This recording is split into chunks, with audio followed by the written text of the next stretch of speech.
அல்லாஹ் தடை செய்த போதையை ஒழிக்க பேசுவதற்காக எங்களது அன்பு பாப்பா KM முகலின் MSc BPhil அவர்களை பேச அன்புடன் அழைக்கிறேன்.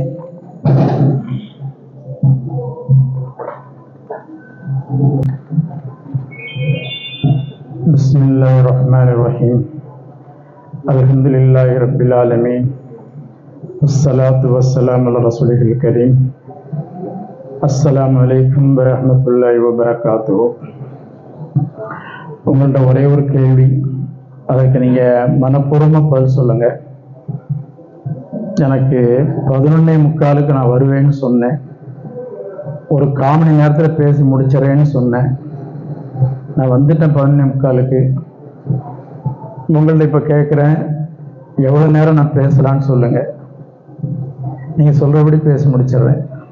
ஏன்னா எப்படினாலும் ஒரு 1/4 மணி நேரத்தை தொழுது ஆரம்பிட்டோம். கிட்டத்தட்ட 12:30 கிட்ட வருது. சொல்றது தயாரா இல்லையா? இப்படி ஒரு பதில் இருக்கும். என்ன பதில்? பேசாம உட்கார்ந்து போகணும் அப்படின்ட்டு. எங்களுக்கு ஏற்கனவே நிறைய விஷயம் கிடைச்சிருச்சு, இனி பேச வேண்டாம்னு சொல்லக்கூடிய அளவுக்கு பதில் இருக்கா? அதுக்கும் பதில் இல்லையா? ஏதாவது ஒன்று சொல்லு. யாராவது ஒருத்தர் சொல்லுங்க, உட்கார்ந்தே சொல்லுங்க, பதில் பிரச்சனை இல்லை. இவ்வளவு நேரம் பேசி முடிங்கன்னு சொல்லுங்க. எங்க ஸ்கூல்ல எனக்கு பேச்சு, என்னுடைய பேச்சை பத்தி என்ன அபிப்பிராயம் சொல்லுவாங்கன்னா, 2-3 நிமிட பேச்சாளர்னு சொல்லுவாங்க. அவ்வளவுதான். டெய்லி பிரேயர்ல பேசக்கூடிய வாய்ப்பு உண்டு. 2 or 3 minutes மட்டும்தான் பேசாது. ஜமாத் பயானா இருந்தா 10 நிமிஷம் அல்லது 15 நிமிஷம். அது அந்த பையங்களுக்கு தெரியும். உங்கள்ட்ட எவ்வளவு நேரம் சீக்கிரம் சொன்னீங்கன்னா அதுபடி செஞ்சுக்கலாம். தம்பின்னு சொல்லுப்பா. 20 நிமிஷம் பேசவா? சுபஹானல்லாஹ். நீங்களா அக்செப்ட் பண்றீங்களா? சரி, பரவாயில்ல. அது கூடவோ குறைவோ மிக குறைவான அளவில் பேசி முடிக்க விரும்புகிறேன். முதல்ல நான் சொல்ல விரும்பக்கூடியது ஒரே ஒரு கேள்வி. என்ன கேள்வி அப்படின்னா, உனக்கென்று ஒரு மகன் இன்ஷா அல்லாஹ் வருங்காலத்தில் பிறப்பான். அந்த மகன் உன்னை போல் இருக்க வேண்டுமா அல்லது உன்னை விட சிறப்பாக இருக்க வேண்டுமா? இந்த கேள்விக்கு என்ன பதில் சொல்றீங்க? உன்னை விட சிறப்பாக இருக்க வேண்டும், அப்படிதானே? அப்ப இது எல்லாருக்கும் இந்த பதில் ஓகே தானே? யாருக்கா வித்தியாசமா இருக்கா? நான் ஒரு பையன்கிட்ட கேட்டேன், உன்னுடைய மகன் எப்படி இருக்கு? அவன் இஷ்டம் போல இருக்கணும், நான் என் இஷ்டம் போல இருக்கணும் தான். நீங்க என்ன சொல்றீங்க? என்னுடைய மகன் என்னை விட சிறப்பா இருக்கணும். இந்த கருத்து தானே உங்க கருத்து? தம்பி, எல்லாரும் இந்த கருத்துன்னு சொன்னா எல்லாரும் கையை தூக்குங்க. இல்ல எனக்கு அது உடன்பாடு இல்லைன்னு சொன்னா யாரும் தூக்க வேண்டாம். என்னுடைய மகன் வருங்காலத்துல என்னை விட சிறப்பா இருக்க வேண்டும் அப்படின்னு நினைக்கிறவங்க மட்டும் கையை தூக்குங்க. புரியல? கேள்வி புரியலையா? உங்களுடைய மகன் உன்னை விட சிறப்பா இருக்க வேண்டும் என்று நினைக்கிறவங்க கையை தூக்க சொன்னேன். சரி, கையை கீழே போடுங்க. இந்த பையனுக்கு மட்டும் புரியலையா கொஸ்டின்? புரிஞ்சுது? உன்னை விட சிறப்பா இருக்குன்னு நினைக்கிறது இல்லையா? எனக்கு அப்படித்தான் நினைக்கிறேன். என்னுடைய மகன் என்னை விட சிறப்பா இருக்கு. எல்லாருமே அப்படித்தான் நினைப்பாங்க. சரி, ஓகே. உன்னை விட சிறப்பா இருக்க வேண்டும் நீ நினைக்கிறது உண்மையாக இருந்தால் உன்னுடைய செயல்களை சிறப்பாக அமைத்துக்கொள். உன்னுடைய ரத்தம் தான் உன்னுடைய வாரிசுக்கு வரும். உன்னுடைய அணுக்கள் தான் அந்த வாரிசுக்கு போய் சேரும். நல்ல தந்தையினுடைய மகன் நல்ல பையனாகவே இருப்பான். அப்ப உன்னுடைய வாரிசுகள் நல்ல பிள்ளைகளாக வரணும்னு சொன்னா உன்னுடைய எண்ணங்கள், உன்னுடைய செயல்கள் சரியாக இருக்க வேண்டும். இஸ்லாத்தினுடைய கொள்கைகள் மட்டும்தான் நல்ல செயல்களை உண்டாக்கி கொடுக்க முடியும். இஸ்லாத்திலேயே இல்லாத ஒரு கூட்டம் ஐரோப்பாவில் நிகழ்ச்சி நடந்தது உண்மை. அது என்னன்னு கொஞ்சம் கவனிச்சு பாருங்க. ஒரு பெரிய கூட்டம் ஒரு கூடாரத்துக்கு போறாங்க. கூடாரம்னா அது ஒரு லாட்ஜ் மாதிரி. அப்ப இவங்க என்ன செய்யறாங்க? பள்ளிவாசல கொஞ்சம் பேர் உட்கார்ந்து பார்த்துக்கிட்டு இருக்காங்க. ஏன் இந்த கூட்டம் அங்க போய்கிட்டு இருக்கு அப்படின்னு 2 பேரை கூப்பிட்டு விசாரிச்சாங்க. பள்ளிவாசல்ல ஒரு கூட்டம் உட்கார்ந்து இருக்குது. அந்த ஒரு கூட்டம் ஒரு லாட்ஜுக்கு போய்கிட்டு இருக்குது. லாட்ஜுக்கு போறவங்களை பிடிச்சி என்ன செய்யறாங்க? நீ எங்க போறீங்க, எதுக்காக போறீங்கன்னு கேட்கறாங்க. உடனே அந்த லாட்ஜுக்கு போறவங்க சொல்றாங்க, நான் உலகத்துல எல்லா விஷயத்தையும் நான் கத்துக்கிட்டோம், எல்லா கெட்ட பழக்கமும் எங்களுக்கு தெரியும், எல்லா நல்ல பழக்கமும் தெரியும், ஒன்னே ஒண்ணு மட்டும்தான் பாக்கி. அந்த ஒன்னே ஒண்ணு செய்யறதுக்காக அங்க போறோம் அப்படின்னாங்க. அது ஒன்னே ஒண்ணு என்னப்பான்னு கேட்டப்ப சொல்றாங்க, மரணம்னு ஒண்ணு இருக்குது, அதை அனுபவிக்கிறதுக்காக போறோம். விஷத்துல மதுவுல விஷத்தை கலந்து சாப்பிட்டா மரணிச்சிடலாம் இல்லையா? அந்த ஒன்னே ஒண்ணுதான் அனுபவிக்க போறோம்னு சொல்லி போறாங்க. அதாவது தற்கொலை செய்து கொள்ள போறாங்க. ஏன் அந்த மாதிரி தற்கொலை செய்து போறாங்க அப்படின்னு சொன்னா, மற்ற எல்லாத்தையுமே உலகத்துல கத்துக்கிட்டாங்க. என்னென்ன நல்லது உண்டு கெட்டது உண்டு எல்லாத்தையும் அனுபவிச்சுட்டு அங்க போய் சாகிறதுக்கு போறாங்க. அப்ப அவங்க கூப்பிட்டு சொன்னாங்க, நீங்க ஒன்னே ஒண்ணு கத்துக்காம இருக்கிறீங்க, அதை வாங்க எங்கள்கிட்ட வாங்க, நாங்க சொல்லி கொடுக்குறோம் அப்படின்னு எங்களுக்கு ஒரு நாள் டைம் கொடுங்கன்னு சொல்லி அத்தனை பேரும் கூப்பிட்டு வந்தாங்க. ஒரு 10 பேர் அதுல வந்துட்டாங்க. சில பேர் போயிட்டாங்க, மீறி போயிட்டாங்க. அந்த 10 பேர் வந்தவங்க இடத்துல இவங்க சொல்லி கொடுத்த விஷயம் பூரா என்ன தெரியுமா? இஸ்லாம். இஸ்லாத்துல இப்படிப்பட்ட ஒரு வாழ்க்கை இருக்குது. கூடி உட்கார்ந்து சாப்பிடுறது ஒரு பழக்கம், ஒருவருக்கு ஒருவர் அன்பாக இருக்கிறது ஒரு பழக்கம், ஒருவருக்கு ஒருவர் குறை பேசாமல் இருப்பது, புறம் பேசாமல் இருப்பது, தப்பு செய்யாமல் இருப்பது, ஒருவருக்கு ஒரு உதவி செய்வது இஸ்லாத்தில் உள்ள பழக்கம். இதை கத்துக்கொள்ளுங்க அப்படின்னு சொல்லி ஒரு நாள் பிராக்டிஸ் கொடுத்தாங்க. அப்புறம் இரவுல தூங்கும்போது ஒருத்தருக்கு என்ன செய்யுங்க, ஹிதமத் செய்யறாங்க. அதுல போனவங்களுக்கு எல்லாம் கையை காலை அனுப்பி விடுறது, அந்த மாதிரி என்ன செய்ய தூங்க வச்சாங்க. இதை பார்த்துட்டு மறுநாள் என்ன பண்றாங்க, இது ரொம்ப அருமையா இருக்குது அப்படின்னு சொல்லிட்டு மறுநாள் அவங்களே தங்கி விரும்புறாங்க. 3-4 நாட்களில் அவர்கள் இஸ்லாத்தில் இணைகிறார்கள். போனவங்க அத்தனை பேருமே இஸ்லாமியர்கள் அல்ல. அழைத்தவர்கள் மிக பலமானவர்கள், இஸ்லாத்தில் தூண் மாதிரி உள்ளவங்க. அழைத்தவர்களை அழைப்புக்கு இணங்கி விஷத்தை மதுவோடு கலந்து சாப்பிட சென்ற அந்த விபரீத கூட்டம் இஸ்லாத்தின் பக்கம் இணைந்தது என்றால் இதற்கு காரணமான முதல் செயல் அழைப்பு. அந்த அழைப்பு பணியை தான் நபி ஸல்லல்லாஹு அலைஹி செஞ்சாங்க. நபி ஸல்லல்லாஹு அலைஹி வஸல்லம் தன்னந்தனியாம அழைக்க சென்றாங்க, கூட்டமா அழைக்க சென்றாங்க, இரவிலும் சென்றாங்க, பகலிலும் சென்றாங்க, கடும் வெயிலிலும் சென்றாங்க, குளிரிலும் சென்றாங்க, மழையிலும் சென்றாங்க, இடி மின்னல் போதும் அவங்களுடைய அழைப்பு பணி இருந்தது. அந்த பணியை இந்த உலகத்தில் ஒரு கூட்டம் செய்து கொண்டிருக்கிறது. அழைத்தது அவர்கள் அத்தனை பேருமே பிழைக்கிறார்கள். இந்த மாதிரி இஸ்லாத்துக்குள்ள இருக்கக்கூடிய இயற்கையான இன்பத்தை உணர தவறியவர்கள் இஸ்லாத்துக்கு வெளியே இருந்து மரணத்தை தேடிக்கொண்டிருக்கிறார்கள். இஸ்லாத்தில் இருக்கக்கூடிய ஒரு மனிதனுக்கு 2 விஷயம் இருக்கும். ஒண்ணு வேதனை இருக்கும், அல்லது சோதனை இருக்கும். நம்ம எல்லாத்துக்குமே இந்த 2 ஒண்ணு இருக்கும், வேதனை அல்லது சோதனை.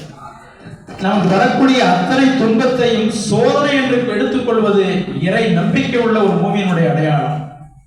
நமக்கு வரக்கூடிய வேதனை என்று நினைப்பது எதிர்ப்பான சிந்தனை அல்லது நிராகரிப்போர் சிந்தனை. நமக்கு ஒரு காய்ச்சல் வந்துருச்சு, சோதனைன்னு நினைக்கணும். நம்ம வீட்டில் வருமானத்தில் திடீர்னு ஒரு பிரச்சனை வந்துச்சு, சோதனைன்னு நினைக்கணும். இன்னைக்கு உலகத்துல குறிப்பாக இளைஞர்கள் எப்படி இருக்கணும்னு சொன்னா, ஸ்பெயினுக்கு முதலாக இஸ்லாத்தை கொண்டு சென்றது ஒரு இளைஞர், இந்தியாவுக்கு முதலாக இஸ்லாத்தை எடுத்துக்கொண்டு வந்தது ஒரு இளைஞர். ஹஜ்ரத் இப்ராஹிம் அலைஹிஸ்ஸலாம் அவர்கள் ஒரு இளைஞர். அப்போதான் நெருப்பு கொண்டு தூக்கி வீசப்பட்டாங்க. ஆக இந்த இஸ்லாமிய இளைஞர்கள் தான் இந்த உலகத்துல சாதிச்சாங்க. அந்த மாதிரி சாதனை செய்யக்கூடிய ஆற்றல் உங்கள்கிட்ட இருக்கு. நீங்க அத்தனை பேருமே நல்லவர்கள். ஏன் தெரியுமா? இந்த மஜ்லிஸ்ல இவ்வளவு நேரம் பொறுமையாகவும் அருமையாகவும் முழுமையாகவும் கண்கள் முடித்துக் கொண்டும் உள்ளம் திறந்து கொண்டும் இருப்பதே ஒரு பெரிய சாதனை. நான் ஆச்சரியப்படுகிறேன், எப்படி இப்படி இருக்க முடியுது அப்படின்னு. இந்த மாதிரி சந்தர்ப்பத்துல இளைஞர்கள் எடுத்து சொல்ல வேண்டிய தேவை நிறைய இருக்குது இந்த சமுதாயத்துல. முதியவர்கள் ஒன்றுமே செய்ய இயலாது, சிறு பாலகர்கள் ஒன்றுமே செய்ய இயலாது, உங்களால் முடியும். இதைத்தான் விவேகானந்தர் சொன்னார், 100 இளைஞர்களை என்னிடம் கொடுங்கள், இந்த உலகத்தையே புரட்டி காட்டுங்கள் என்று சொன்னார். அது உண்மை. அந்த 100 இளைஞர்களுக்கு மேலாக நபி ஸல்லல்லாஹு அலைஹி வஸல்லம் அவர்கள் ஏராளமான இளைஞர்களை ஒன்று சேர்த்தார்கள், இந்த உலகத்தையே மாற்றி காட்டினார். நபியினுடைய வாழ்க்கை காலம் குறைவு, just 63 years.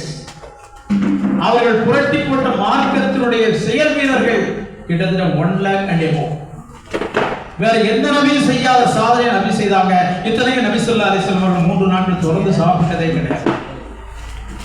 இன்னும் ஒரு ப்ரோவர்ப் சொல்றேன், it is easy to form habits but very difficult to break. இது ரொம்ப சிம்பிளான சொல்றோட தான். It is easy to form habits but very difficult to break. ஒரு பழக்கத்தை உருவாக்கிக் கொள்வது லேசு, அதை முறிப்பது கஷ்டம். அந்த அடிப்படையை பார்க்கும்போது சின்ன சின்ன பழக்கங்கள் நம்மளோட உருவாகி பின்னால் முறிக்க முடியாமல் ஆகிவிடுகிறது, நிறுத்த முடியாமல் ஆகிவிடுகிறது. பழக்கத்தை லேசா கத்துக்கலாம். அதுல இளைஞர்கள் மத்தியில் எனக்கு தெரியாத பழக்கம், என்னிடம் வாழ்க்கையில வந்ததே இல்லை. ஒரு வஸ்து தயார் பண்றாங்க, அது என்ன வஸ்து அப்படின்னு சொன்னா, சுண்ணாம்பு, புகையிலை, அப்புறம் வந்து பல்லியினுடைய வால், இதையெல்லாம் மிக்ஸ் பண்ணி ஒரு போதைப் பொருள் தயார் பண்றாங்க. அந்த போதைப் பொருள் மார்க்கெட்ல வருகிறது, அதை இளைஞர்கள் சாப்பிடுறாங்க. ஆரம்ப காலத்துல அது ஏதோ ஒரு போதை ஏற்படுகிறது, மறந்து விடுகிறார்கள். கொஞ்ச காலத்துல இறந்து விடுகிறார்கள். புண்கள் வாயில் ஏற்படுவதை தெரிவதில்லை. கொஞ்ச காலம் கழித்துதான் ஆங்காங்கே உதடுகள்ல சில புண்கள் ஏற்பட்டு அதன் மூலமே மரணித்து விடுகிறார்கள். குர்ஆன்ல வந்து மாயிதாங்கிற சூறாவிலையும் அன்னாம்ங்கிற சூறாவிலையும் அல்லாஹ் சுப்ஹானஹு வ தஆலா போதை வஸ்துகள் எல்லாமே ஹராம்னு சொல்றாங்க. அதாவது சிகரெட் குடிக்கிறதும் ஹராம், பீடி குடிக்கிறதும் ஹராம். இது என்ன செய்யும் அப்படின்னா படிப்படியாக ஸ்லோ பாய்சனா உடம்புல ஏறி பின்னால என்ன செய்யும் அப்படின்னா ஹெவி பாய்சனா மாறி கடைசியில் மவுத்துல போய் நிற்கும். மவுத்து வழியா போன விஷயம் மவுத்துல போட்டு கிடக்குது. இதை மாத்துறதுக்கு என்ன செய்யணும் அப்படின்னு சொன்னா உங்களுடைய சேர்மானத்தை நல்ல விதமா ஆக்கிக் கொள்ளுங்க. மழை நீர் very very pure water. The rain water is very pure water, but when it comes to the earth, it becomes a dust. அருமையான தண்ணீர் வந்து இந்த மோசமான மண்ணில் படும்போது கெட்டு போவது போல இந்த இளம் சிங்கங்களாக நீங்கள் எங்களை விட பன்மடங்கு பலம் வாய்ந்தவர்கள். ஆனா இந்த பழக்கத்திற்கு அடிமையாகி பழக்கம் இது மட்டும் இல்லை, பலவிதமான போதைகள் இருக்கின்றன. அதுல ஒரு போதை செல்போன் போதை. செல்போனை பத்தி நான் சொல்லுவேன் என்ன சொன்னா சாக்கடைன்னு சொல்லுவேன். ஆனா தெரியாம இன்னைக்கு சில உலமாக்களே செல்போனை தூக்கி முசல்லாவை வச்சு தொழுகிட்டு இருக்காங்க. அந்த அளவுக்கு செல்போனை பத்தி அறிவு வந்து எங்களுக்கு இல்லைன்னு நான் சொல்றேன். நான் ஒருபோதும் தொழுக வரும்போது செல்போன் கொண்டு வர்றது இல்லை. அப்படி எதாவது மறந்து வந்து கொண்டு வந்தாலும் சரி அது எச்சரிக்கையாக இருக்கிறது, அது வெளியில வைக்கிறது, பையில வச்சுட்டு தொழுறது இல்லை. சில உலமாக்கள் பையில வச்சு தொழுறாங்க. அது மோசமானதற்கு நல்லது இருக்கு. பயன்படுத்தக்கூடாதுங்கிற கருத்தை நான் சொல்லவே இல்லை. பயன்படுத்தக்கூடாத நிறைய செய்திகள் அதில் இருப்பதனால எச்சரிக்கையாக இருக்கணும்னு சொன்னா அது ஒரு விதமான போதை. இன்னைக்கு எத்தனையோ இளைஞர்களை சரி பண்றதுக்காக முயற்சி பண்ணி பள்ளிக்கூடத்தில் நான் வந்து ஆசிரியரை படிப்படியை சேர்ந்த காலத்துல மாணவர்களை ஊக்கம் கொடுத்து அதுல உருவான மாணவர்கள் ஒருவர் IFS, இன்னொன்று IRS. இன்னைக்கு பல லட்சங்கள் சம்பாத்தியம் செஞ்சுக்கிட்டு இருக்கிறாங்க அவங்கவுங்க ஊர்ல. இது மாதிரி நிறைய இளைஞர்கள் வந்து அங்கே புறப்பட்டு சென்றவர்கள் தொழுகையின் மூலமாக பெற்ற வெற்றிகள் மிகப்பெரிய வெற்றிகள். நான் என்னுடைய டியூஷனுக்காக எந்த பையன்டையும் காசு வாங்கினதே கிடையாது. நம்ம ஊர்லயும் அதே மாதிரி ஆரம்பிச்சு டியூஷன் ஃப்ரீயா நடத்த முயற்சி பண்ணி இந்த ஆண்டு சில மாணவர்கள் அதையும் பயன்படுத்துறதே இல்லை. அவங்கள நான் கேட்கிற ஃபீஸ் ஒண்ணுதான், தொழுங்க அப்படிங்கிறது தான். அதை கூட செய்ய முடியாது. எத்தனையோ பேர் எவ்வளவு தூரமா போய் அவங்க பேரண்ட்ஸ் போன் பண்றாங்க, அவன் செல்போனுக்கு அடிக்டா இருக்கிறான். ஆக அந்த செல்போன் அடிக்ட் என்பது ஒரு போதை.